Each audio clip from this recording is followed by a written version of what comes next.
Hello students, आज की ये वीडियो बहुत इंपॉर्टेंट होने वाली है क्योंकि बहुत सारे स्टूडेंट्स की क्वेरीज आ रही थी। बहुत सारे स्टूडेंट्स कमेंट्स के माध्यम से या मैसेजेस के माध्यम से अपनी क्वेरीज को शेयर कर रहे थे। उनका कहना है कि सर असाइनमेंट्स आ चुके हैं, जिस तरीके से आपने फर्स्ट क्वेश्चन का आंसर बताया ठीक उसी प्रकार से एक और क्वेश्चन का आंसर बता दीजिए ताकि अच्छे तरीके से हम आंसर्स को लिख सकें। सो गाइज, आप लोगों के जो आंसरों की डिमांड है उसके लिए हमने एक और नई वीडियो बना दी है। आज की जो नई वीडियो है ये BA प्रोग्राम के जो स्टूडेंट्स हैं जो डिसिप्लिन कोर्स को फॉलो करते हैं सेकेंड सेमेस्टर में, और इनके पास में हिस्ट्री का विषय है, हिस्ट्री ऑफ इंडिया 300 शताब्दी से 1200 शताब्दी ईस्वी तक। सो गाइज, आप लोगों के लिए मैंने बताया था कि ये जो फोर्थ क्वेश्चन है आप इसको ज़रूर अटेंड करें क्योंकि ये शॉर्ट नोट में इसमें आपको सबसे ज़्यादा मार्क्स मिलने वाले। सो नाउ यहाँ पर इसमें से एक क्वेश्चन मैंने आप लोगों के लिए करवा दिया था कि भाई राजपूतों के उत्पत्ति के क्या सिद्धांत है। अगर आपने ये नहीं देखा है तो आप देख सकते हैं आई बटन पे क्लिक करके। इसके अलावा वीडियो के डिस्क्रिप्शन बॉक्स में आप लोगों के लिए लिंक दिया है, आप वहाँ पर जाकर भी उसको डायरेक्टली देख सकते हैं। आज की इस नई वीडियो में हम बात करने वाले हैं राजपूतों की विफलता के क्या कारण थे। कंप्लीट आंसर मिलने वाला है आपको इस वीडियो में, कहीं और भटकने की आपको कोई भी आवश्यकता नहीं है। तो चलेगा, इसे स्टार्ट करते हैं आज की अपनी इस वीडियो को। सो गाइस, एज ऑलवेज सबसे पहले कोई भी क्वेश्चन को स्टार्ट करने से पहले आप लोगों को उस क्वेश्चन का इंट्रो डालना होगा। तो यहाँ पर राजपूतों की विफलता के कारण आपसे पूछे गए, तो राजपूतों का मतलब आप लोगों को मैंने पहले बता दिया था, फर्स्ट वीडियो में पूरा क्लियर करा दिया था। और यहाँ पर बात करेंगे राजपूतों की विफलता के क्या कारण थे, यानी राजपूत अगर विफल किस कैटेगरी में या किस समय पर हुए। तो आप सभी को पता है जो बाहरी आक्रमणकारी थे, मुस्लिम आक्रमणकारी, जिन्हें मोमडन इन्वेजर्स भी कहा जाता है, तो वो सभी जब उन्होंने विभिन्न कालों में भारत पर आक्रमण किए सन 713 से ही, जब मैं मोहम्मद बिन कासिम की बात करता हूँ, मोहम्मद गौरी की बात करता हूँ, या फिर और भी अनेकों ऐसे अलग अलग समय पर भारत पर आक्रमण करते हैं और भारत को जीत जाते हैं। तो भारत में हम देखते हैं कि जो राजपूत हैं इनकी विफलता के क्या कारण थे, इसके बारे में आज की इस नई वीडियो में हम बात करने वाले हैं। सबसे पहले इंट्रोडक्शन है, आपको यहाँ से स्टार्ट करना है। यहाँ पर हम लिखेंगे कि भाई जो राजपूत है वो अपनी वीरता के लिए प्रसिद्ध थे, किंतु फिर भी वह मुसलमानों और विदेशी आक्रमणकारियों से इनकी हार हुई। इसमें क्या रीज़न था, इसमें कुछ अनुभव हुए हैं, कुछ रीज़न बताने का प्रयास किया गया है, जिसमें एक हबीबुल्ला है और एक बरनी राइटर है। आपको ध्यान रखना है इन दोनों राइटरों के बारे में, ये बहुत ज़्यादा मध्यकालीन इतिहास के बहुत अच्छे ऑथेंटिक राइटर माने जाते हैं। तो हबीबुल्ला जी का कहना है, हबीबुल्ला जी ने ये स्वीकार किया है कि भाई जो युद्ध है ये व्यक्तिगत आधार पर व्यक्तियों ने या राजपूतों ने व्यक्तिगत रूप से ही इस युद्ध में पार्टिसिपेशन किया था और इसी वजह से इनकी हार हुई। तो यहाँ पर हम देखेंगे व्यक्तिगत युद्ध में राजपूत तुर्कों को हरा सकते थे, परंतु यहाँ पर ये हरा नहीं सके। क्यों नहीं हरा सके? मुस्लिमों के विजय के कारण देश में आप यहाँ पर देखेंगे कि एक तो कई तरीके की उनका क्या था, इस क्षेत्र में निवास ना करना था, और दूसरा क्या था, वे मांसाहारी थे। वे मांसाहारी होने के कारण क्या था कि इनसे ज़्यादा ताकतवर थे, ऐसा माना जाता है। हिंदुओं के जो सैनिक थे उनमें कुछ ना कुछ कमी थी, और ये भी माना जाता है कि हिंदुओं की जो सेना है यानी राजपूतों की जो सेना है उसमें कमी थी, और इसी के कारण क्या है, राजपूत विफल रहे थे और उनकी पराजय हो गई थी। यहाँ पर एक एक करके हमने सारे पॉइंट्स को आप लोगों के लिए डिफाइन करने के लिए कोशिश करा है। कुछ पॉइंट्स को मैंने आपके लिए बाकायदा इन हैंड लिखा है और कुछ पॉइंटों को ऐसे ही नॉर्मली आप लोगों के लिए मैंने बता रखा है। तो आप पूरी वीडियो कंप्लीट देखिए, आपको कंप्लीट आंसर मिल जाएगा।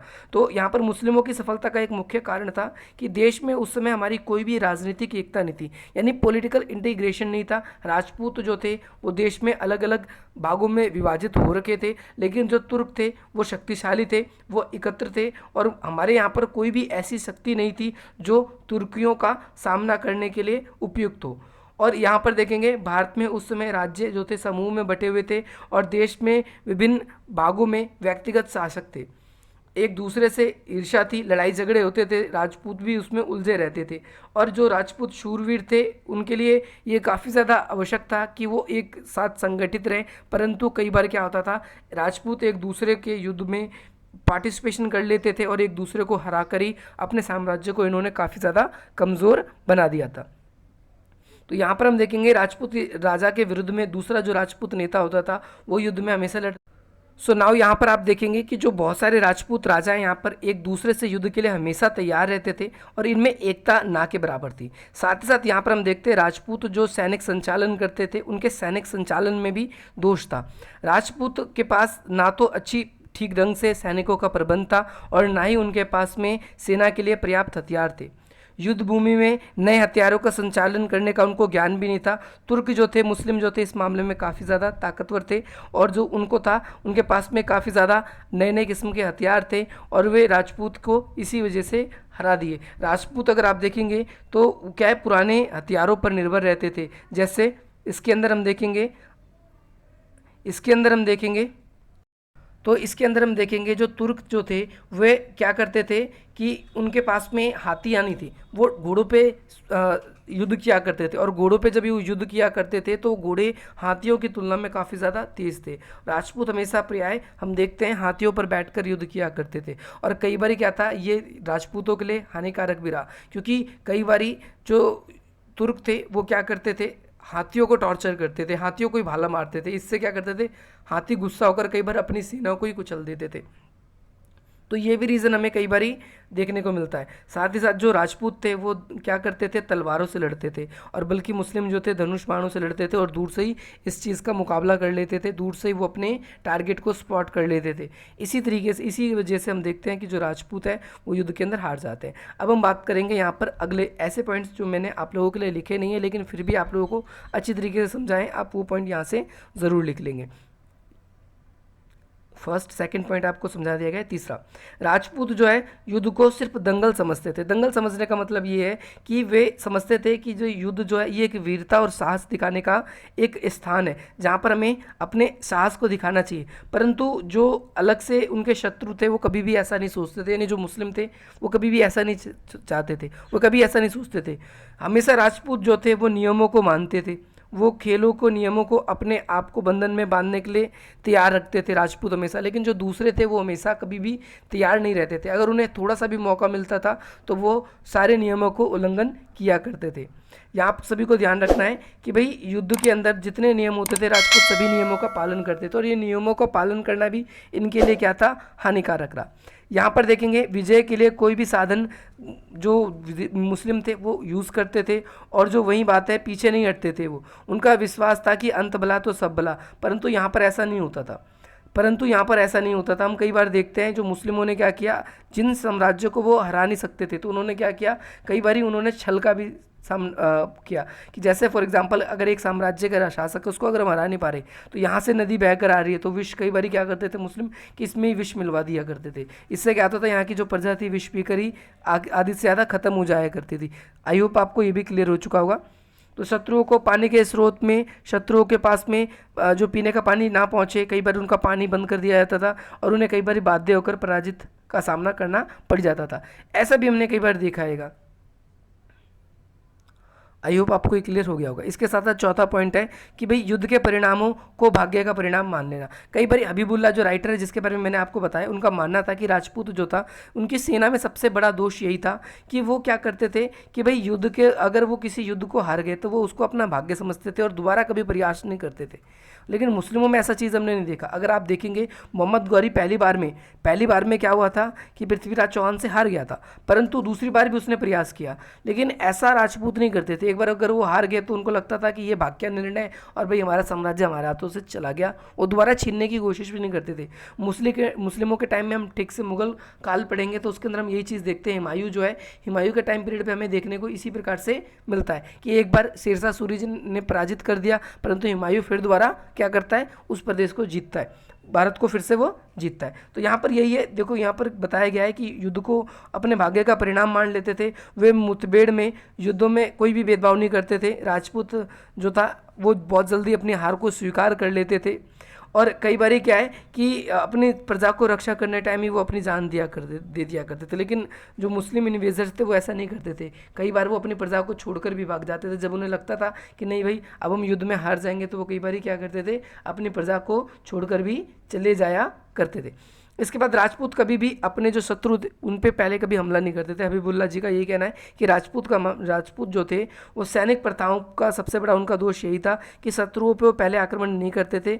अपने शब्दों में, हिंदू राज तो बहुत ही कम अवसर में पहले ही आक्रमण करते थे, किंतु वे शत्रु के किले के बाहर द्वार पर पहुंच जाने पर ही सेना को आगे बढ़ने का आदेश दिया करते थे। देखो आप सिमिलर चीज़ ये देख सकते हो, जब आपने पद्मावत मूवी भी देख रखी होगी तो अलाउद्दीन खिलजी जो है पद्मावत को जीतने के लिए उनके पूरे के पूरे महल के आसपास आ जाता है। तब तक उन्हें पता था कि वो आ रहे, लेकिन उसके बाद जब तक वो उस पर हमला नहीं करते तब तक वो भी हमला नहीं करते। तो यहाँ पर हमें कई बार देखने को ये मिलता है कि राजपूतों की कई चीज़ों में दोष था और इन दोषों के कारण भी हमें ऐसा देखने को मिलता है और ये हार जाते हैं। इसके साथ साथ हम देखेंगे राजपूत जाति पुरानी और कमज़ोर थी। राजपूत जाति कैसे थी, अपने परंपराओं को फॉलो करते थे, अपने रिचुअल को फॉलो करते थे। और इनकी सबसे बड़ी रीज़न क्या था, इनका सबसे बड़ा रीज़न क्या था, आर्मी का। जो राजपूत थे वो 3 तरीके से अपनी आर्मी को रखते थे, एक सामने से और 2 राइट और लेफ्ट से। क्या होता था कि और मुस्लिम जो थे 5 तरीके के रखते थे सैनिक ऐसे, तो एक तो इधर से युद्ध करते थे, एक इधर से, एक सामने से।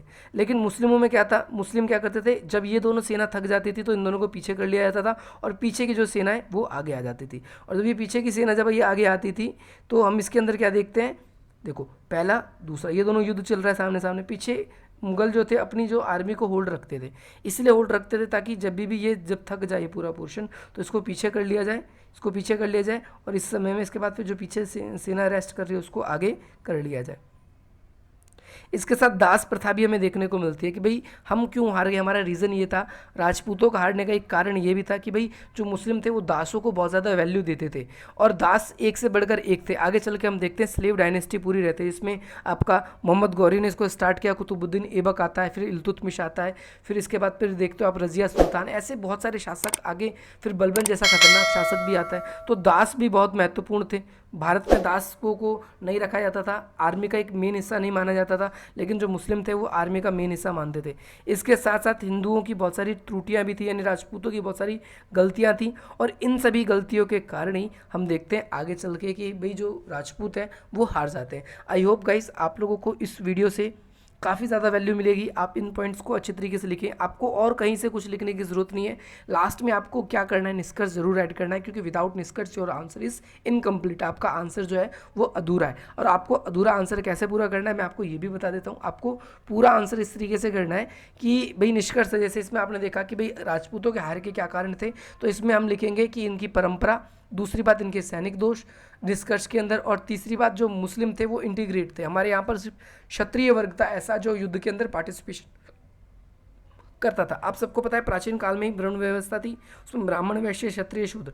जो ये क्षत्रिय है सिर्फ यही पोर्शन जो था युद्ध करता था, बाकी समाज के 3 तबका नहीं करता था। लेकिन जो इस्लामिक या फिर जो तुर्क थे वो ऐसा नहीं करते थे, उसमें उनका हर एक पोर्शन युद्ध करता था। और साथ ही साथ क्या है कि वो अपने जो भी खलीफा है, खलीफा को पूरा का पूरा तजद्दुद दिया करते थे। और उसके अंदर ये था कि वो उसमें जितना ज़्यादा उनकी बात को वैल्यू दे सकते हैं उतने ज़्यादा वैल्यू देने का प्रयास किया करते थे। आई होप आपको ये क्लियर हो गया होगा। ऐसे ही इसके अंदर बहुत सारे पॉइंट्स, वैसे तो आपको देखो गाइस पढ़ना था, बहुत कुछ पढ़ना था इसमें। आपको अलाउद्दीन खिलजी, तुगलक, एक से एक शासकों के बारे में पढ़ना था और बहुत ज्ञान आपका बढ़ता भी, परंतु असाइनमेंट के कारण आप तो आंसर देख के लिखोगे, लेकिन आप ये सारी चीज़ें इसके अंदर मेंशन कर देना और आपका आंसर जो है पूरी तरीके से कंप्लीट हो जाएगा। आपको कुछ और करने की जरूरत नहीं है। रह गए बाकी क्वेश्चन तो वो भी आपको जल्द से जल्द मिल जाएगा। कल 15 अगस्त है, तो 15 अगस्त में आपको ढेर सारे आंसर मिलने वाले। ये हमारी तरफ से आप लोगों के लिए एक बहुत अच्छी अपॉर्चुनिटी मिलने वाली है। So guys for more updates आप हमारे चैनल को सब्सक्राइब करें, वीडियो को लाइक करें, अधिक से अधिक मित्रों तक शेयर करें। चलिए गाइस मिलते हैं हम आपसे अपनी अगली वीडियो में। सो गाइस आप लोगों की अगर कोई भी क्वेरी है रिलेटेड टू स्टडी तो आप लोग हमें यहाँ पर हमारे इस ऑफिशियल इंस्टाग्राम की आईडी पे हमसे पूछ सकते हैं। यहाँ पर हमारी टीम में से कोई ना कोई आपकी जो प्रॉब्लम है उसको रिसॉल्व कर देगा। लेकिन अगर आप लोग पर्सनली मुझसे अपनी क्वेरीज को शेयर करना चाहते हैं तो यहाँ पर मेरी ये इंस्टाग्राम आईडी है, आप यहाँ पर मुझे फॉलो करके अपनी क्वेश्चंस पूछ सकते हो। इसके अलावा एक अल्टरनेटिव हमारा यूट्यूब चैनल और है जिसके अंदर स्टडीज़ की वीडियो अब लगातार आप लोगों को मिलने वाली है, आर्ट्स पॉइंट क्लासेस। हालांकि उस पर कई सारी वीडियोस उस पर डाली जा चुकी है, लेकिन अब आप लोगों के लिए यहाँ से भी और यहाँ से दोनों जगह से मैं आप लोगों को पढ़ाऊँगा, तो आप इसको भी सब्सक्राइब कर सकते हैं। इसके अलावा आप लोग एसओएल सॉल्यूशन के नाम से फेसबुक पे आप हमसे कनेक्ट हो सकते हैं हमारे फेसबुक पेज से। इसके अलावा अगर आप लोग हमारे ग्रुप्स में ज्वाइन होना चाहते हैं तो ये मास्टर्स के स्टूडेंट्स के लिए और ये ऐसे स्टूडेंट्स के लिए जो अंडर ग्रेजुएट के स्टूडेंट्स हैं। इसके अलावा ऐसे स्टूडेंट्स अब ये ना सोचे कि एसओएल के लिए और ये इग्नू के लिए, आप लोग यहाँ पर अपनी प्रॉब्लम को शेयर कर सकते हैं, नोट्स प्राप्त कर सकते हैं, ये इसीलिए इसको बनाए गए हैं। आई होप आप लोगों को समझ में आ गया होगा। इसके अलावा अगर